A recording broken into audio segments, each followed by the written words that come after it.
नमस्कार दोस्तों, आज की मेरी कहानी का शीर्षक है मिलजुल कर रहो, खुश रहो। कहानी बहुत ही प्रेरणादायक है और कहानी को देखकर आपको बहुत अच्छा लगेगा और कहानी हमें बहुत बड़ी सीख देती है। एक जंगल में दो बकरे थे। उन दोनों बकरों का नाम उनके रंग पर था, यानी एक काला और दूसरा भूरा। लेकिन उन दोनों बकरों में बड़ी कट्टर दुश्मनी थी। एक दूसरे को फूटी आंख देखना पसंद नहीं करते थे। अब एक दिन दोनों घूमते घूमते जंगल में एक नदी के पुल पर जा पहुंचे। काला एक छोर से आ रहा था और भूरा दूसरे छोर से आ रहा था। अब नदी का पुल बीच में से इतना पतला था कि एक ही जानवर उसमें से गुजर सकता था, लेकिन दोनों अकड़ और घमंड के कारण आपस में भिड़ गए। बहुत भयंकर संग्राम हुआ और दोनों के सींग जब आपस में फंस गए तो दोनों उस नदी में जा गिरे और दोनों की मौत हो गई, क्योंकि अपनी अकड़ के कारण कोई भी पीछे हटने को तैयार नहीं था। इसलिए लड़ाई का अंत ऐसा ही होना था। उसी जंगल में दो बकरियां रहती थी। बकरियां बड़ी समझदार थीं, बड़ी शांत मिजाज की थीं और जियो और जीने दे की नीति पर चलती थी। जब वो एक दिन उस पुल के ऊपर से गुजरी तो बीच में जाकर फंस गई।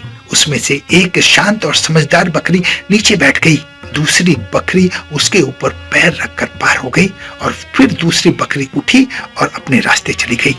दोस्तों, इस कहानी को कहने का उद्देश्य यही है कि मिलजुल कर रहो, अच्छे से रहो, प्रेम से रहो, शांत होकर रहो, धैर्य से रहो, जियो और जीने दे। घमंड में आज तक किसी का भला नहीं हुआ है।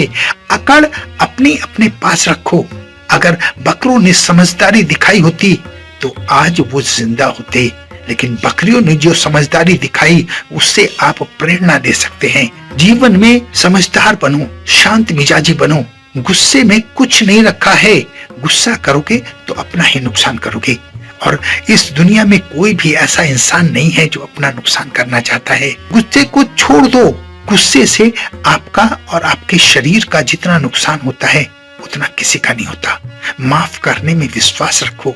जो लोग माफ करते हैं वो दीर्घायु होते हैं। क्यों? क्योंकि उनके शरीर की क्षति कम से कम होती है।